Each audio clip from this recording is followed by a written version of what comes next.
Welcome to We Need to Talk about tech, where we talk about the past, present, and future of technology.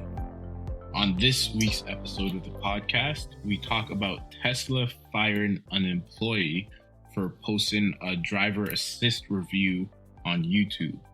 We talk about Microsoft Studio The Initiative not doing too well when it comes to producing games. And we talk about the brand new Apple products are finally reviewed, Mac Studio and Studio Display. So our first topic of the day is regarding Tesla and an employee they recently fired after he showed the full self-driving beta to the world on his YouTube channel. Apparently he has a YouTube channel called AI Addict, and he was fired last month in February after he was showing a lot of unreleased information regarding what they were working on at the time, which was, the future of full self-driving on the Apple cars. And as a matter of fact, this was specifically a beta. Sorry, I said Apple cars. I meant Tesla cars. Yeah, I was like, Apple car, what?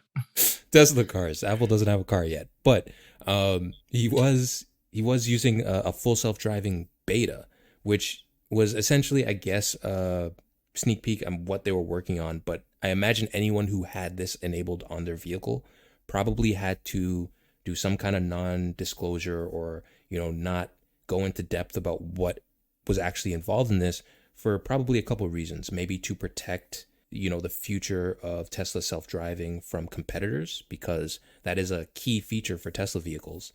And I would imagine they want to keep their tech and their ideas under wraps until it's released to the public. But also there could be an issue where, this is a beta. There could be problems that, aren't indicative of a final product, a fully polished product. And they probably wouldn't want, the chance of any bugs or anything like that getting out to the public, potentially ruining the image of full self-driving because, someone was talking about something that wasn't actually released to the public and was still being worked on. So yeah, this was kind of a strange situation where, Tesla just felt like they had to get rid of this employee for sharing this information. Now, it's interesting because, like we mentioned, this was published on a YouTube channel. So maybe this could have been an employee's, way of trying to get some YouTube views by showing something that wasn't initially released, which is kind of interesting. That's always a risky thing, especially with something like Tesla, because we have seen a lot of Tesla leaks come from like drone shots of the factories and stuff like that. Like a lot of stuff that Tesla's working on gets out there. And in the past, they haven't really been too strict on, forcing people to stop that. Like we constantly see drone shots of their factories and stuff like that. So this could be a change potentially in Tesla of trying to crack down on their IP and, being a little bit more of a traditional company in terms of not, letting everything they're working on get out there. But yeah, this is kind of an interesting story. I'm curious. Are you aware of what happened here with this employee? His name is John Bernal. And do you think it was a smart decision to maybe show off it to the public when clearly, he's an employee and he probably was under an NDA? I think it was a terrible decision by him. Yeah. Terrible decision. It was I would say career suicide, but now he's the guy who, leaked the self-driving thing from Tesla. So, now he has, I guess, some public notoriety. Mm-hmm. But I heard about it. In the video, he shows the car in full self-driving mode. And, he says, oh, yeah, his car is handling pretty well. And then at some points, it runs through a red light. At some points, it turns right without stopping. There's, some pylons that it runs over at some points. But then there's other times where it kind of slows down to let another vehicle merge lanes, and it stops and it knows that, okay, there's pedestrians crossing in front of me. Don't drive over these pedestrians, and then continues to drive afterwards. So it showed good stuff that the self-driving's doing, and it showed bad stuff that the self-driving's doing. And, as you mentioned, this is a beta. it's beta testing right now. And anytime anything is beta tested, there's generally some sort of NDA. You don't have to work for a company. Like anytime there's been beta testing for games, let's say, you're not allowed, you have to, digitally sign something that says you can't show gameplay footage, you can't stream gameplay footage, because companies don't necessarily want a beta version of whatever they're launching. And for those of you who don't know, a beta is like, before something is ready to launch, they do a small test, let's say with consumers or with a small group of people, just to try and work out some bugs before it's actually launched. Because, until you have a large number of people using certain products, there's going to be bugs that you don't find out. All the time, Apple comes up with phones, Samsung, anyone who comes out with a phone, there's usually some sort of bugs that you just don't find because you don't have millions of people testing out your phone. Mm-hmm. So a beta test is kind of a way of working out some of the bugs before it's released to the mass public, because then there's definitely going to be bugs that people find out.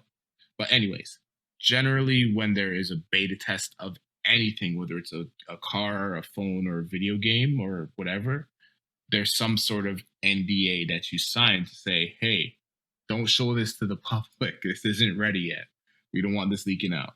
So the fact that he was part of a beta test and leaked it, stupid. Yeah. Great if you're trying to get some publicity, but stupid if you're trying to, I guess, not get sued. Also, he works for the company. Mm-hmm. So he knows that he is, he's granted certain information that the public isn't allowed to know and probably should not know, because, as you said, there are competitors out there, especially in electric vehicles, especially self-driving electric vehicles. There's a lot of competitors out there that are kind of, aiming for Tesla. So to put out how their beta testing is performing before Tesla is ready for it, it's kind of just, you're just handing their competitors something on a silver platter, right? I can imagine after this video came out, I'm sure there's a lot of people like Polestar who are saying, oh, we're going to make a commercial that says our self-driving cars don't run through red lights. Yeah. And use some of this guy's footage, because he's just giving them ammunition to use against Tesla. And that's the thing too, is you mentioned, drone footage flying over factories and that sort of thing. And I see that as very different just because this guy worked for Tesla, right? Mm-hmm. So as I said, he has certain information from the inside that you can't get from flying a drone over a factory, right? So let's say, as someone who's interested in how electric vehicles are developing and someone who's interested how self-driving is developing, great. I'm very interested to see it. But, in terms of this guy, if I was his friend and he asked me, hey, should I leak this video footage? Definitely don't leak it. Also, don't put yourself in the video either. Yeah. If you're going to leak it, give it to some sort of publicist, some sort of, I don't know, news anchor, reporter, and say, okay, I'll be a confidential source. Don't put my name out there. Don't, say where you got this from. Don't use my voice in this, or if you are, maybe distort it. But the fact that he put this out himself on his own YouTube channel, he was just asking to get fired. Yeah. So I don't know. I've heard some people say that, oh, he did nothing wrong. Tesla shouldn't have fired him. This isn't fair. I think he knew exactly what he was doing. Good for him for, I guess, still going through with it anyways. But yeah, probably not the smartest decision for him career-wise. But hey, cool. We got to look at some of Tesla's beta testing for its self-driving functions.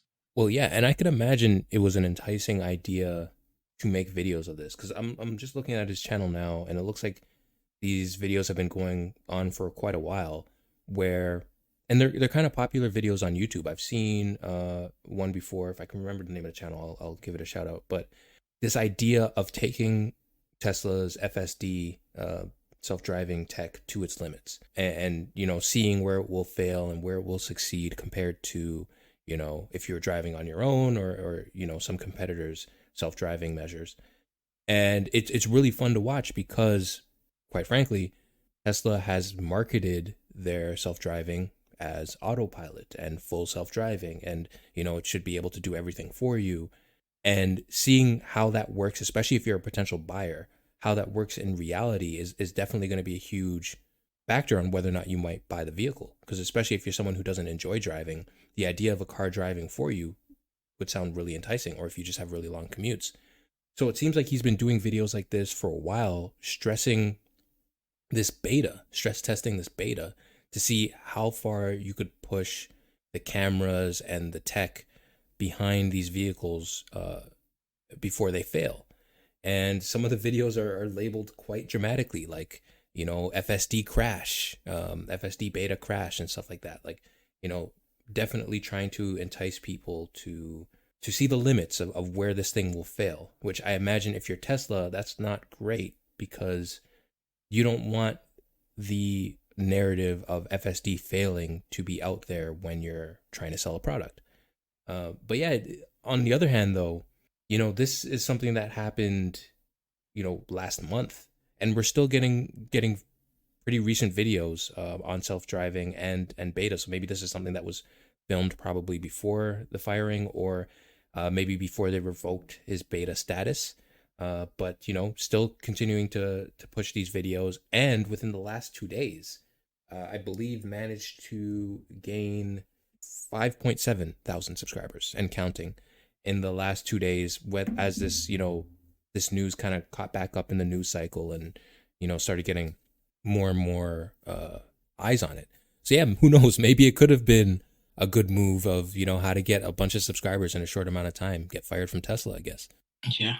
I mean, I'm surprised he hasn't come out with a video yet saying I just got fired from Tesla. They don't want you to know this, or, you know, some sort of clickbaity so title. Maybe it's coming soon. Maybe he's in the works right now. Yeah, that's a fantastic title.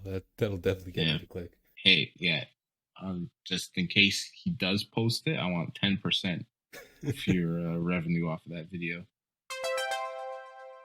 All right. So our second topic today is actually about Microsoft and their flagship studio called The Initiative. So this is an interesting one. There was a report from VGC interviewing talking to some former Initiative game developers who, if anyone isn't aware, The Initiative is a studio that Microsoft created themselves, and it was created with the head, formerly of Crystal Dynamics, as the head of the studio. And essentially what they wanted to do is they wanted to build a studio from the ground up that was dedicated to what they called AAA or very high-end like gaming experiences, kind of competing with what Sony was doing with the likes of Naughty Dog and stuff like that. The thing is, this studio was really small, and, you know, it was being formed and working on a game, a Perfect Dark game actually, that was announced a couple years ago. And they were working on them during a pandemic, unfortunately, which I think led to a lot of employees working in remote locations. And when you're in a video game studio atmosphere, it's a very collaborative kind of endeavor. So to be separated like that, I imagine, was no small feat for this studio. We've seen this affect a lot of studios over the past few years. But the really interesting thing is, a few months ago, we got information that Microsoft had actually hired Crystal Dynamics, a studio that's owned by Square Enix, to come in and support The Initiative in making the Perfect Dark game, which was kind of surprising. That's not something you really ever hear, of having a third-party studio being hired or contracted, especially one as big as Crystal Dynamics. That's a gigantic studio, to make a game for you. Usually, if you're going to do that, you're going to hire the studio outright, kind of like what Nintendo has done with things like Smash Brothers or something like that. Or, you know, you're just going to handle it in-house and hire in your studio. But they didn't do that. They brought in this Crystal Dynamics to help them out. And people thought that might have been a little bit strange. And we finally got the answer as to why that happened. It turns out within the past year, over half of the Initiative team has left. And it's been a very tumultuous time for that studio. And a lot of the people who have left are actually really high ranking officials in that studio, from game designers to leads in almost every single department, from QA to art, all throughout the studio, just all these leads. And the interesting thing is, this was, like I mentioned, over half the studio that picked up and leave. Now, this was a smaller studio. It was just around under 100 people. I think under 70 people, actually, which is very strange for a really high-level developers. Usually those are hundreds of people. This was under 50 now. Under 50 now, yeah. And a lot of the complaints of the employees that left, according to VGC, was that they didn't feel like they had autonomy. They felt like this was a very delegation heavy studio where a lot of the delegation was coming from the top and they just had to do it. It wasn't a lot of collaboration. It didn't feel like, the way a normal video game studio would feel. Whether this is related to the leadership, like I mentioned, the leadership was also the leadership at Crystal Dynamics. So they brought in that studio because they felt that could be someone who's a bunch of people who were comfortable with that leadership style. Or maybe it could have been a situation where the pandemic kind of forced their hand to not have as much of collaboration as they would normally expect, because they're not all in the same office and in the same area. Whether that's one or the other remains to be seen, but this does spell a lot of issues for Microsoft because, quite frankly, we've seen a lot of high-profile purchases from them with the likes of Bethesda and ZeniMax, and also potentially the future purchase of Activision Blizzard.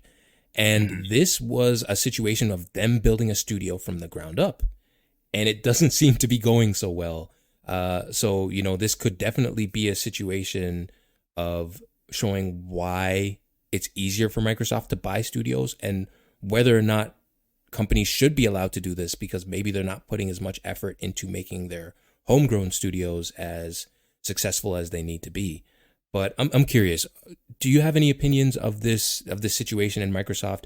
Do you think it's as dire as it sounds? And do you think we ever see this perfect dark game coming from the initiative?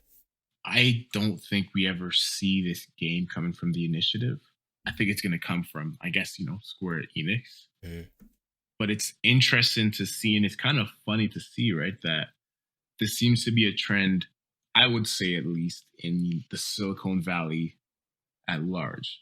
Not necessarily just, I wouldn't say this is something unique to Microsoft.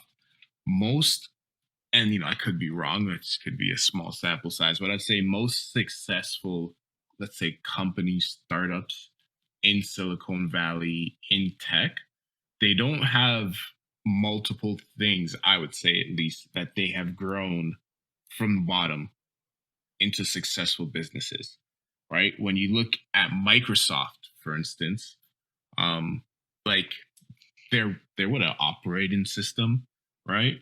Their successful things are, let's say, Word, Excel, Microsoft Office in general, which I would say is an extension of their operating system.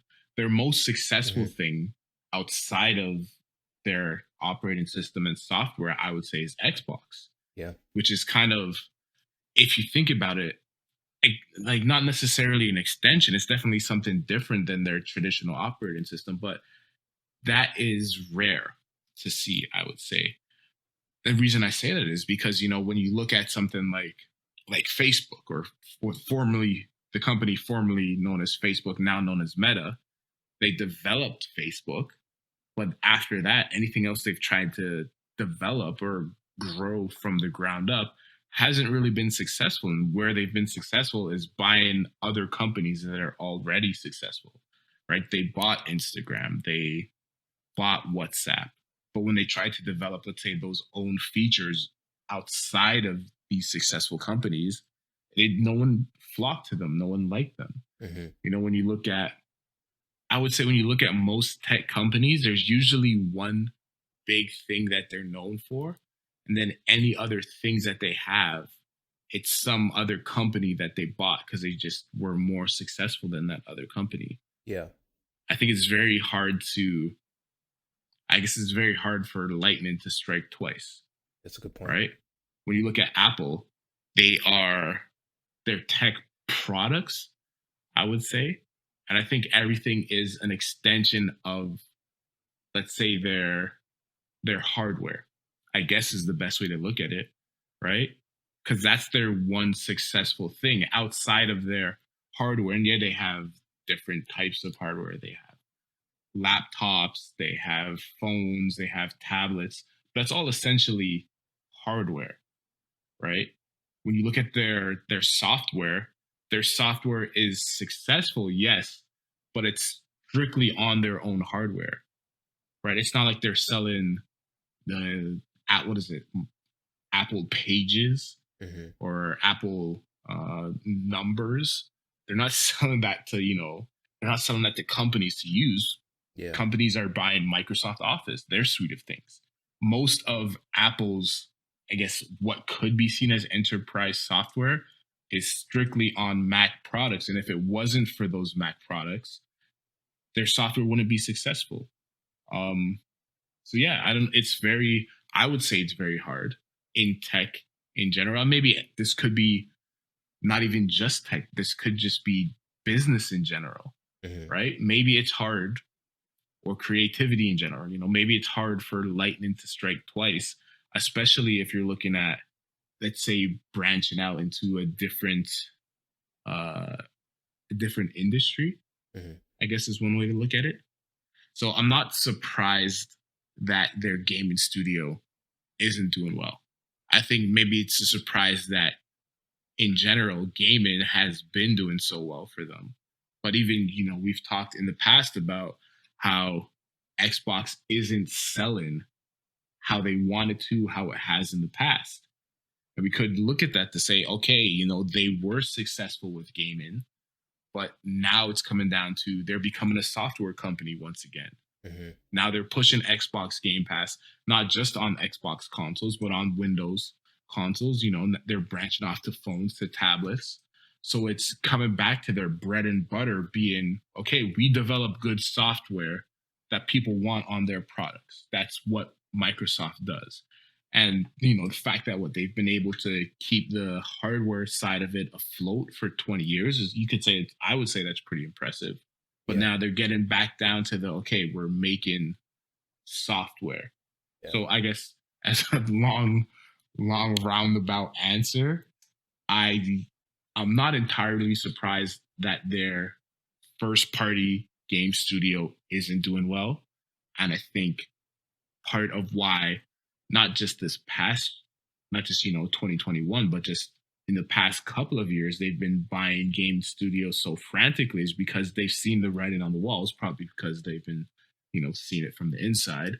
But hey, we're not as successful as we need to be developing games. We're going to buy these successful gaming studios to make our games for us so that we can put them on the software that we've developed. Yeah. But we don't have what it takes to develop a successful game studio, which is why they've been buying studios, which is why they've partnered with Square Enix, and why I don't think the initiative is going to be the ones putting out Perfect Dark. Like, I guess, the initiative in conjunction with Square Enix is going to come out, but without Square Enix or some other studio, I don't think Perfect Dark is coming out, or the next Perfect Dark. Maybe even it's just Crystal Dynamics logo. I mean, I wouldn't be surprised if Microsoft ends up buying Crystal Dynamics from Square. But see, this is the interesting thing, because this particular story kind of has me confused, specifically because let's just go over quickly some of the big people who have left. We have the principal world builder, Jolyon Myers. We have the lead level designer, Chris O'Neill. We have the design director, Drew Murray. And we have the game designer, the game director, Dan Nurberger. So, these are top level people, along with 30 other people who have left this studio within the past year. And like I mentioned, a lot of this was, too much delegation. A lot of people were also saying no progress was being made on this game at all. And the reason why I find this particularly confusing is this is a studio of maybe around 70 people that is supposed to be making the, biggest, best games for Xbox. That doesn't seem possible in a world where studios that do that can have upwards of 500 people. it doesn't seem like it was potentially possible for them to make any real progress on this game, which begs the question, did Microsoft have the plan of buying, Activision with their world-class FPS first-person shooter developers to the point where they're like, well, maybe we won't invest in the initiative because our plan is to buy a bunch of developers. And right now we're just going to, do the minimum amount of work until this deal kind of closes, which maybe the reason why they got Crystal in to help out was potentially because there's a potential that this deal doesn't close. Maybe it becomes an antitrust issue and, the US government kind of declines it. Who knows? But it's just one of those things where I don't know how this game was going to succeed with a studio of under 100 people. But I mean, I kind of agree with you. I think it's one of those situations where if this game does come out, it's going to be with a lot of help from a lot of developers like Crystal Dynamics, because clearly the initiative, especially with under 50 people now, is not going to be able to do it on their own. And even when they did have their full studio, I don't know how they would have done it on their own. Mm-hmm. That's interesting that you brought, Activision, and because if you look at how much money they've been spending, right? Like the Activision Blizzard deal is supposed to be a $68.7 billion deal. Yeah. Right? I'm sure they could have spared a few billions to develop the initiative if they really thought it could be successful. Yeah. Right? They're throwing, tens of billions around acquiring these other gaming studios.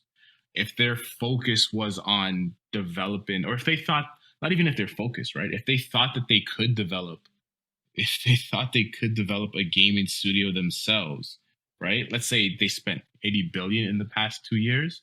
If they thought they could develop a studio, would you not try and put 40 billion into the initiative, hire some more people so you're not stuck with 50 employees and what's supposed to be your flagship company? So I guess from Microsoft's point of view, the writing has been on the wall for a while, and now we're just seeing it from the outside. And who knows, there could be more stories that come out where, we start hearing about the work environment, like you mentioned, where we start hearing about, there isn't as much freedom in developing, or there isn't as much freedom for their workers as you would expect in a gaming studio, which has led to this mass exodus. And then it's also interesting to see, with all these studios that they're buying, that they're purchasing, are we going to see the same thing happen with these successful studios that they're buying? And then whoever Microsoft decides to put in charge of them or put in, the executive positions, are they going to bring the same sort of atmosphere that was in the initiative that caused this max exodus that we're seeing? Yeah. So I think there's a lot of questions, I guess, around how this situation has developed, and if more situations like it are going to develop in Microsoft-owned companies. I think that's what you're saying there is the key, right? Like, this is a really kind of weird situation where there's going to be a lot of questions, because from the very beginning, it doesn't sound like this studio was given the ability to succeed. Although I will say, I do think a lot of what happened here probably came from work from home. When you're starting a brand new studio and no one gets to really interact with each other in a physical space, I think it can be very difficult to be creative on a scale like that. But regardless, I don't know how a studio of 70 people would have had the ability to create this game, unless they had some really fantastic leadership, which it didn't sound like their leadership was as fantastic as maybe they wanted it to be. No, it didn't. All right, and our final topic of this podcast is actually quite exciting. We got some reviews of the brand new Apple products. Specifically, we got some reviews of the new iPad Air. We got some reviews of the iPhone SE. And most excitingly, we just today got some reviews of the new Mac Studio and the Studio Display. These are really kind of crazy flagship devices from Apple, specifically the Mac Studio, where it's their new M1 Ultra chip. And we're finally going to get to see some benchmarks and how it compares to the M1 Max and the M1 Pro. And spoiler alert, it's double the performance of the M1 Max. Who knew? Putting two M1 Maxes together would get you double the performance.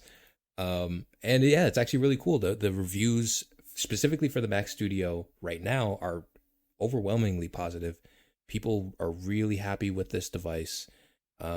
Specifically, and I think something you mentioned last podcast, and I actually completely agree with you, the port selection. The port selection is fantastic on this device. With the M1 Max, it has 4 Thunderbolt ports, 2 USB ports on the front, 2 USB-C ports on the front, full-size SD card slot, and 2 USB-A ports, as well as an Ethernet jack. Like, that's just fantastic. I think that's going to cover most people's needs. And then with the M1 Max, those two... Is that M1 Max or M1 Ultra? M1 Ultra, sorry. Yes, with the M1 Ultra, the USB-C ports on the front are Thunderbolt/USB 4. But yeah, specifically for the people, though, speak of M1 Ultra, who have talked about the M1 Ultra, who got to review it. Some did get the M1 Max version, some got the M1 Ultra. And specifically with the M1 Ultra, the interesting thing there is it seems to be well cooled. The impressions seem to be like, hey, this thing isn't going to overheat on you. You're going to get your great performance. It's going to be sustained, and it's going to be quiet, which is great to hear, because that's always been a key feature of Apple's products, and specifically Apple's M1 products. Most of them don't even have fans on them, with things like the M1 MacBook Air and obviously the iPads. So the fact that, this does have a really intuitive kind of cooling process where it takes heat from the bottom and blows it out the back with a big copper heatsink for the M1 Ultra, it looks like, that's going to be well cooled, and you're going to be able to do your performance.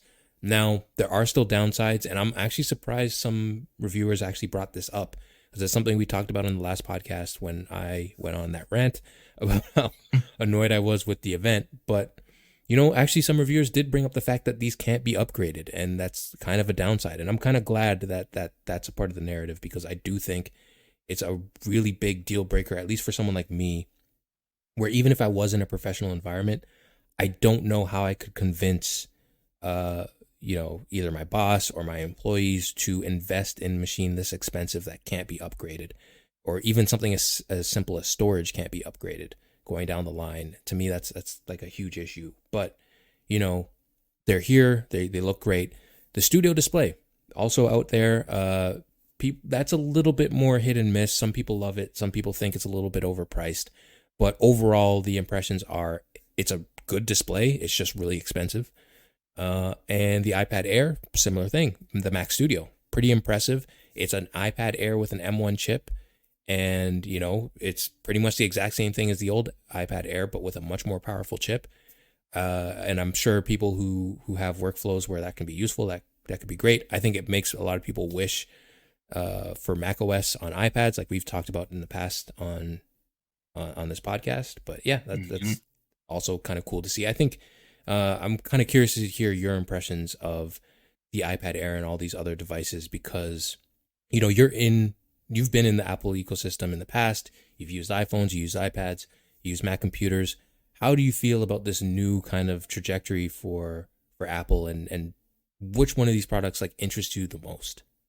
So I'll go through it in, I guess, the order. This is kind of the order that the reviews came out in, and then also the order that Apple announced them in. So the iPhone SE, it's still a good deal. And I think in the previous podcast, I kind of mentioned that, the price bump, and we both mentioned that this is kind of troubling to see. Not that $30 is going to, break the bank for anybody, but it starts with $30 and it's a $60 price bump. We saw this with OnePlus. Right? They didn't all of a sudden jump from a flagship killer to a flagship. They did it a little bit by bit over their, 10 phones they're on now. But it's still a good deal. It's still, if you look at, it's a $400 phone. If you look at the performance you're getting, because it has the A15, right? This is essentially the best chip you can have in a phone, in a $400 phone. Mm-hmm. So performance-wise, it's amazing. But when it comes to the design, and, this is something that someone brought up in a review that I didn't think about. Apple supports their devices for a very long time, generally about 5 years. I think they support their phones. So this is an old design. It was an old design when the last SE came out. So now, 2 years later, it's even older.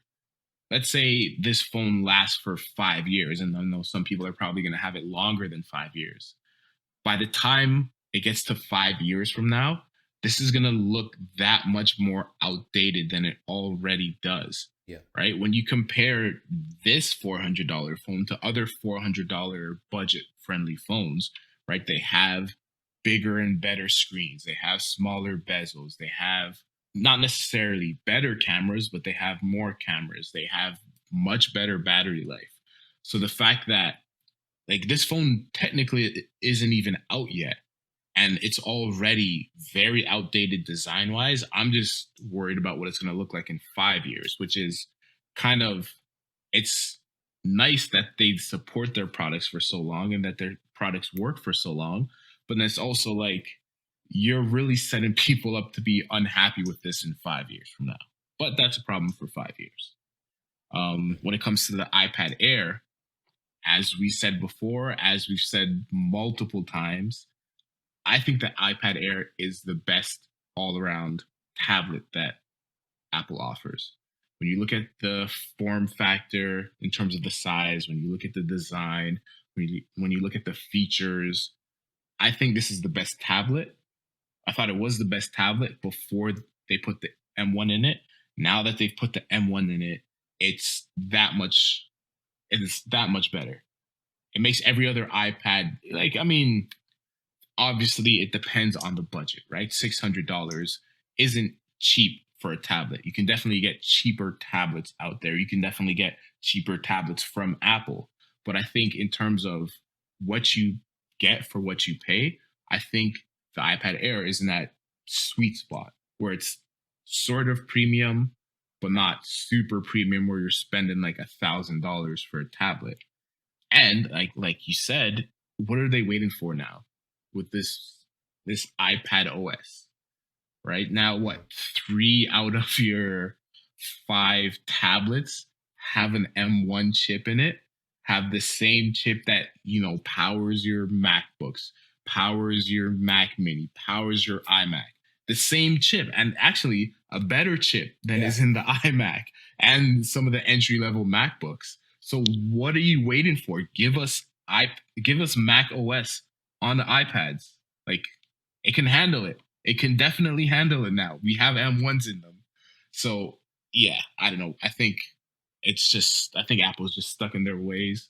They're never going to do it. There's going to be an M1 Ultra and an iPad before there's Mac OS on an iPad for whatever reason.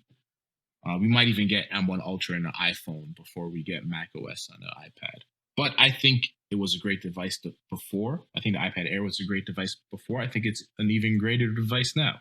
If you're someone who's in the market for an iPad, I would highly recommend the Air over the base iPad, you know, as long as it's within your budget, over the iPad mini, over even the iPad Pros. I would say over the 11 and the 13 inch. Mm. But I mean, depends what you're using it for also, and your budget. When it comes to the Mac Studio, I think it, you know, we said this, it was pretty consistent with what people were saying. It is a very high level device. And a lot of the reviewers that I heard from or saw said that, hey, this is a very powerful device. And, you know, to their credit, because I was kind of skeptical when I first heard about the M1 Ultra.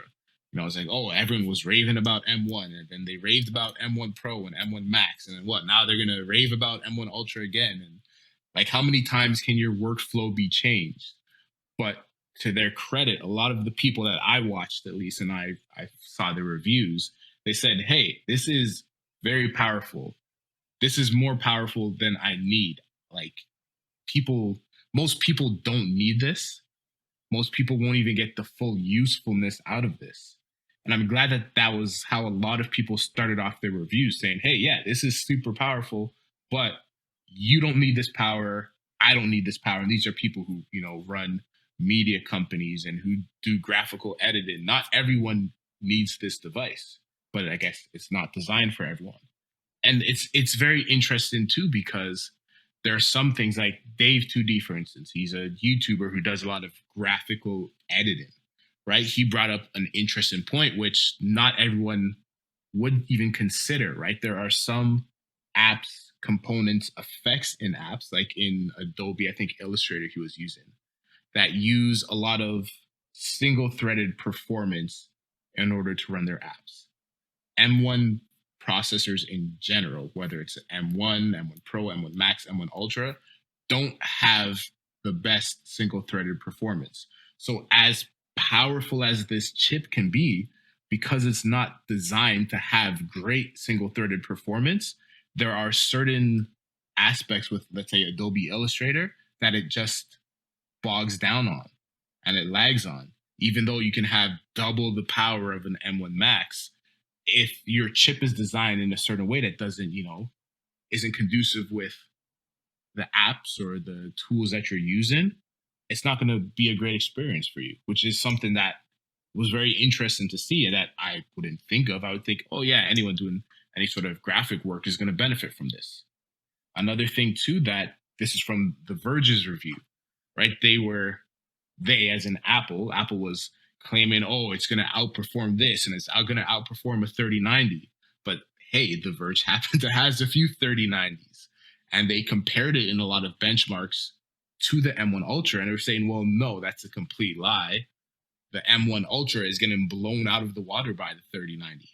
And, one kind of benchmark test is the Shadow of the Tomb Raider, which it's a video game. Macs aren't necessarily designed for running video games. They don't do it well, but it got blown out of the water there too. So it was good to see that, hey, reviewers are taking these bold claims that Apple is making and they're saying, no, Apple, you're spitting BS out here. What you marketed, what you said was going to happen, didn't happen. In fact, it's the complete opposite. Your chip isn't outperforming the flagship. Your chip isn't outperforming the flagship GPU that PCs use.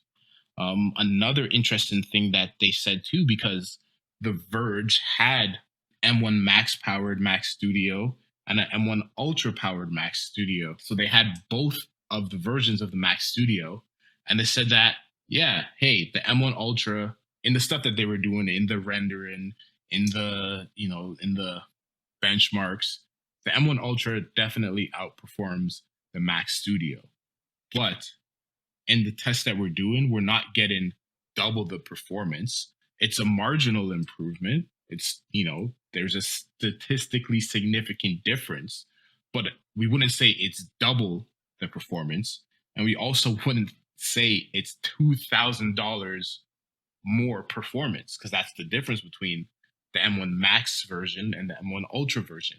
So even they were saying, and this is, a Vox Media company who does video production, who does graphical editing, who does photography and, film editing. And they're saying, hey, this device is great, but there's not that much difference from the M1 Max version, which is $2,000, to the M1 Ultra version, which is $4,000. And then when it comes to the studio display, generally what I saw and what I heard was that this thing is overpriced. We said it was overpriced, and I'm glad that people who actually have it are saying it's overpriced, because it's a 5K display. It has these USB-C ports on it. It has Thunderbolt. You can charge your MacBook Pro with it, but it's a 5K display, which isn't a very common display resolution. And it's just an LED. It's not like it's an OLED. It's not like it has mini LEDs. There's no HDR content on it. So when you're talking about someone who's in a studio that needs this for editing photos or editing videos or color grading, right? You'd probably want something that I guess has better color representation or can show HDR content. So the fact that it's $1,500 for a display that doesn't do that, that's kind of to me, it's a no-brainer. I'm not spending $1,500 on a display anyways. But if I was going to, I'd probably want something with a high refresh rate. I'd probably want something that's OLED. I would probably want something that at least can show HDR content. So it's kind of, this device is designed, and this is from the reviews that I've seen and I've heard, it's designed for someone who, for whatever reason, strictly wants a 5K display in order to run their Mac operating system and have it, no scaling needed. This is run exactly how the people at Apple want this to be displayed. That's what they want the display for. But then when you even look at things like, let's say, their webcam that they put in the front, which is 12 megapixel, ultra wide, you can do center stage, which was a pretty big feature that they harped on, which is a cool feature, but the webcam isn't even that great. It's worse actually than the MacBook Pros with M1. It's worse than the iMac with M1. It's even worse than the iPhone 13. Right? So when you think about it, this is a $1,500 display, which part of why it's so expensive, or why it's marketed as so expensive, is because of this camera in the front. And actually the camera isn't that good of a webcam when I'm, the main reason I'm going to be using this is for video chatting or video conferencing. I'm glad to see that people have called out Apple on, once again, some of the BS that they're putting out there. But I think overall, at least from the reviews that I've seen, I think it's what I expected. Mm-hmm. Like the SE, yeah, it's a good phone, but it's an old design. It's long overdue to update the design of this phone. The iPad Air, great device. It's probably the best iPad for your dollar right now. The Mac Studio, very powerful. Not everyone needs it. Not everyone should get it. And actually, like, the M1 Ultra isn't as game-changing. Let's say it's game-changing, but not everyone needs the game to be changed. Mm. And the Studio Display is just an overpriced product from Apple. Yeah, I guess that's kind of the summary that I've gotten from the reviews and things that I've seen from people with these devices. Yeah, I thought that was really good. That was very concise, and I kind of completely agree with a lot of that take. And the interesting thing with the M1 Studio and the new chip, the Ultra chip, I'm kind of glad you brought that up, because one thing that Dave 2D mentioned in his video as well, and it's something that we talked about in the last podcast, that I thought that hopefully this M1 Ultra chip would excel would be in something like Blender.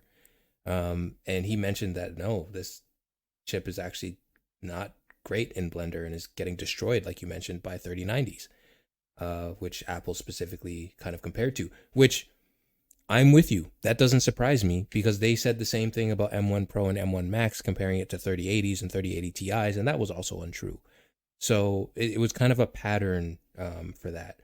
But when it comes to the Mac Studio and M1, the M1 line in general, there's always been two things that, two main issues that I've had with them that weren't really talked about, and I think are starting to get talked about now.